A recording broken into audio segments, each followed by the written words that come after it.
प्राचीन और महान संतों महात्माओं पर केंद्रित वीडियो की श्रृंखला में ये वीडियो स्वामी केवलानंद जी पर है और जो लाहिड़ी महाशय के शिष्य थे, लाहिड़ी महाशय यानी परम पूज्य श्यामाचरण लाहिड़ी महाशय जी। तो ये अद्भुत बात है कि स्वामी केवलानंद जी 10 वर्षों तक लाहिड़ी महाशय के साथ रहे और लाहिड़ी महाशय के गुरु महाअवतार बाबा जी के साथ लंबे समय तक रहे। क्या अद्भुत बात है, ऐसे दो महान संतों के साथ लंबे समय तक रहने वाले इन संत के बारे में क्या आप आगे जानकारी मिलने वाली है। बहुत दिलचस्प वीडियो है। नमस्कार, मैं हूं विनय बिहारी सिंह। मेरे YouTube channel tea break with Vinay Bihari Singh पर आपका बहुत बहुत स्वागत है। वीडियो को तैयार करने में मैंने 2 प्रामाणिक पुस्तकों की मदद ली है। एक तो परमहंस योगानंद जी की योगी कथामृत से और परमहंस जी के भाई सनंद लाल घोष की लिखी पुस्तक मेजदाप। स्वामी केवलानंद जी का पारिवारिक नाम आशुतोष चटर्जी था और उनका जन्म सन 1863 में यानी 1863 में हुआ था। वो संस्कृत टीचर थे। परमहंस योगानंद जी के स्वामी केवलानंद संस्कृत टीचर थे और टीचर किसने रखा? परमहंस योगानंद जी के पिताजी ने रखा। लेकिन उनको ये नहीं मालूम था कि स्वामी केवलानंद महान गुरु लाहिड़ी महाशय के शिष्य, बहुत उन्नत शिष्य थे। तो एक दिन की घटना बहुत रोचक है, सुनिए। एक दिन स्वामी श्री युक्तेश्वर जी, स्वामी केवलानंद जी, लाहिड़ी महाशय के 2 पुत्र, 3 कौड़ी और 2 कौड़ी लाहिड़ी, किसके साथ? महान गुरु लाहिड़ी महाशय के घर पर दोपहर का भोजन कर रहे थे। अच्छा, लगभग 1 मीटर की दूरी पर घर की पालतू बिल्ली बैठी हुई थी और एक टक खाना की तरफ देख रही थी। उसको ये ताकि हमको भी कुछ मिलेगा। लाहिड़ी महाशय के दाईं ओर बैठी हुई थी वो। तो अब लाहिड़ी महाशय ने अपना हाथ हवा में लहराया और बिल्ली को दूर रहने के लिए संकेत दिया। लेकिन हवा में हाथ लहराते ही उनमें इतना योग बल था और सामान्य भाषा में कहें तो इतना हाई स्पिरिचुअल करंट था उनके शरीर में कि उन्होंने हाथ उठाया नहीं कि बिल्ली फटाक से बिल्ली गिर करके बेहोश हो गई। लाहिड़ी महाशय का हाथ बिल्ली से काफी दूर था तो भी बिल्ली एक झटके के साथ फर्श पर अचेत हो गई। अच्छा, इस घटना से दुखी होकर लाहिड़ी महाशय ने अपनी प्लेट में कुछ दूध डाल करके और चावल मिलाए, फिर अचेत बिल्ली के पास गए। बेहोश बिल्ली को धीरे धीरे सहलाकर होश में ले आए, थपथपाया। तुरंत बिल्ली चेतना में लौट आई और लाहिड़ी महाशय ने उसे अपने प्लेट से भोजन कराया। जब बिल्ली ने पेट भर भोजन कर लिया तो वह संतुष्ट होकर लाहिड़ी महाशय के बगल में अपने पहले वाले स्थान में बैठ गई।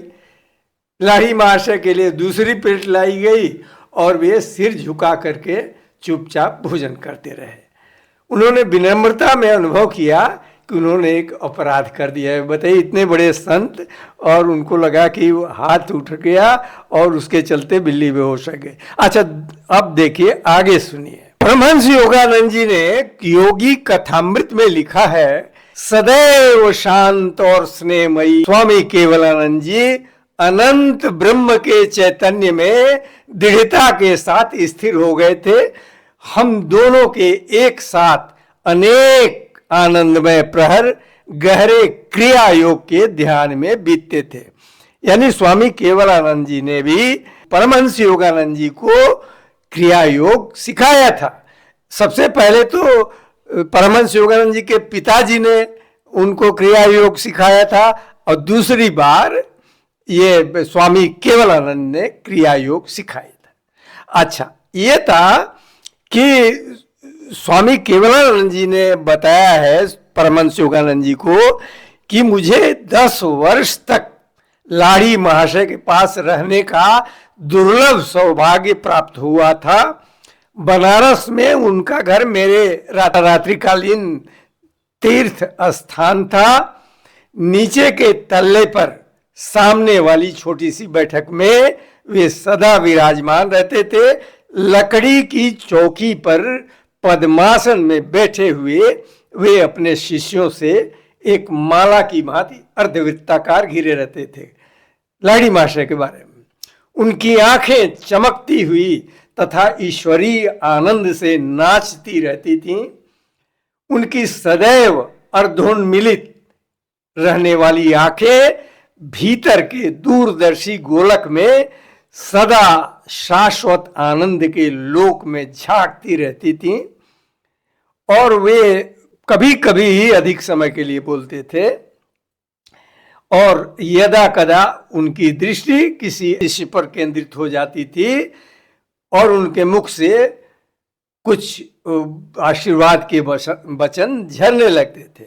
स्वामी केवलानंद जी ने कहा है योगी कथामृत में कि गुरुदेव के एक दृष्टिपात मात्र से, एक लाड़ी महाशय किसी को देख लेते थे गौर से, तो उन्होंने कहा गुरुदेव के एक दृष्टिपात से मेरे अंदर एक अवर्णनीय शांति खिल उठती थी। मैं उनकी सुगंध से भर जाता था, जैसे वह अनंत के किसी पद्म की सुगंध हो, किसी कमल फूल की सुगंध हो। उनके साथ अनेकानेक दिनों तक एक भी शब्द बोले बिना भी रहना एक ऐसा अनुभव था जो मेरे संपूर्ण अस्तित्व को बदल देता था। बताइए, बिना बोले कई दिन उनके साथ बैठकर ध्यान करने से ही व्यक्ति के व्यक्तित्व में परिवर्तन आ जाता था, भीतर से व्यक्ति पूरी तरह बदल जाता था।